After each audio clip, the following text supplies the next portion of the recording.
Okay, so ayan guys, welcome back ulit. So in this video, eto na yung part 3 ng video natin about dito kay Bleach. So sa mga bago lang at hindi pa alam kung paano maglaro dito, at ayun na nga, so meron tayong first and second video about dito. So iwanan ko na lang guys yung link dyan sa ating description box, okay?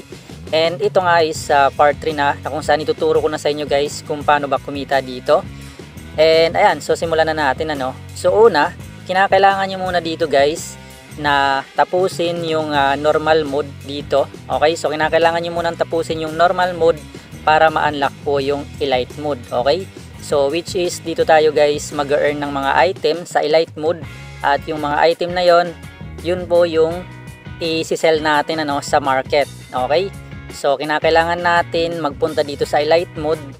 And then dito nga sa elite mode, so meron tayo ditong 120 over 120 na stamina.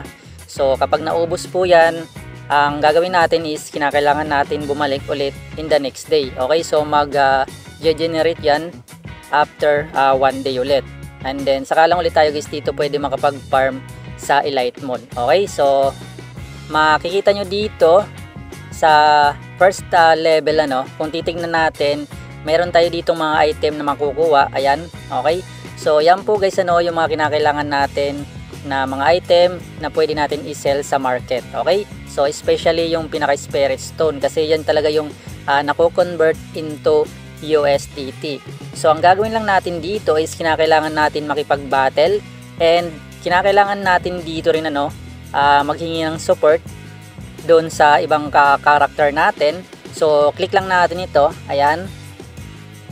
And then lagay lang natin dito ayan, mamili lang tayo dito kung ano yung available, then i-click lang natin yung pinaka-confirm, and yung support skill pwede rin natin i-activate yan. Okay, then pwede na natin i-play yung battle Okay, so continue challenge lang natin. And then dito, so kinakailangan lang natin ipasa itong pinaka-stage na ito. So labanan lang natin yung mga hollow. Okay, so makita nyo dito guys meron tayong mga item na makukuha dito sa may bandang gilid. Ayan, meron tayo dyan mga soul, merong spirit stone. Okay, so yan po yung mga item na kinakailangan natin para nga po maka-earn dito. Then click lang natin yung next.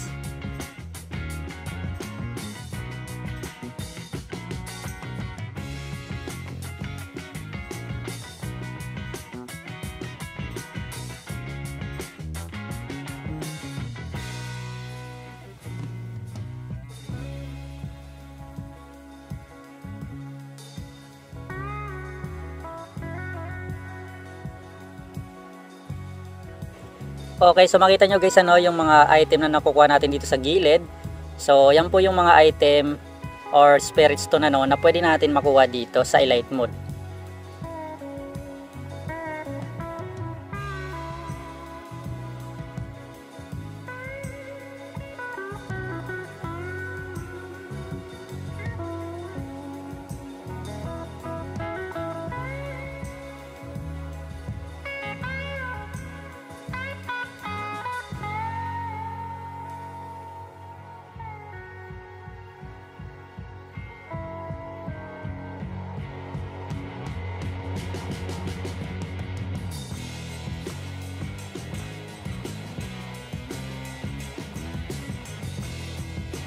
Okay, so dito guys, makita nyo you don't have stamina So kapag gaganyan is kinakailangan na natin bumalik tomorrow para nga po makapaglaro ulit dito sa elite mode. Okay, so ganun lang.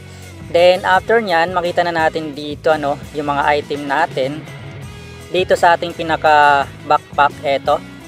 Okay, so click nyo lang yan. And then dito sa may bandang gilid, ayan, ito yung mga item na pwede natin i-sell doon sa market, which is nakuha lang natin yan doon sa pinaka elite mode So paano ba i-sell? Punta lang kayo dito sa pinaka market. Okay, so dito sa pinaka market, i-click nyo lang itong pinaka sell. And then dito, ito yung mga item na pwede natin i-sell. Ang gagawin nyo lang, meron kayong makikita dito na add to sell, ayan. Okay, so i-click nyo lang yan. Okay, so ganyan, sell, then maglagay kayo dito ng amount kung ilang amount yung ilagay nyo. Pero I highly recommended na iset nyo na siya dito sa Spirit Stone. Okay, so para hindi na kayo mag-convert pa. Okay, so click nyo lang. And then maglagay kayo dito ng amount So example, ganyan. Okay, then sell na.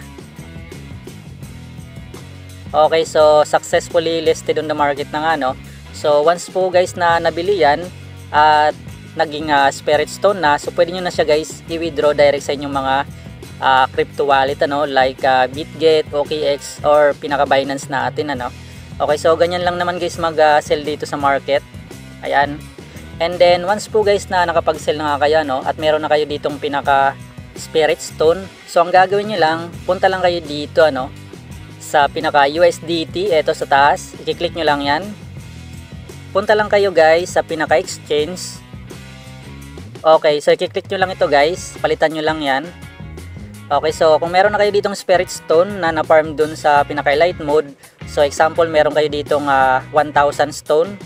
Okay, so ang equivalent nyan is 100 USDT Okay, so click nyo lang yung exchange and ayan, mako-convert siya into 100 USDT.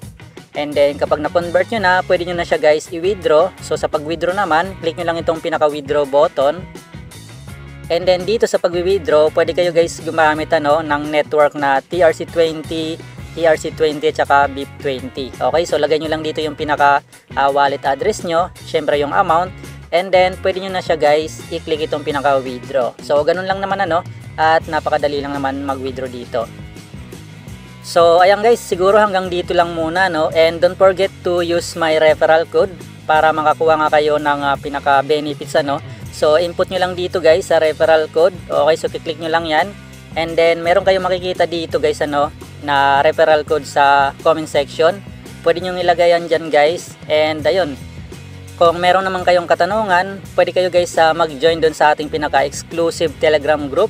Okay, so ito guys makikita nyo And then yung syempre yung link nyan, ilalagay ko na lang dyan sa description or sa comment section. Okay, so ayan guys, siguro hanggang dito lang muna and thanks for watching. Good luck. See you on the next video.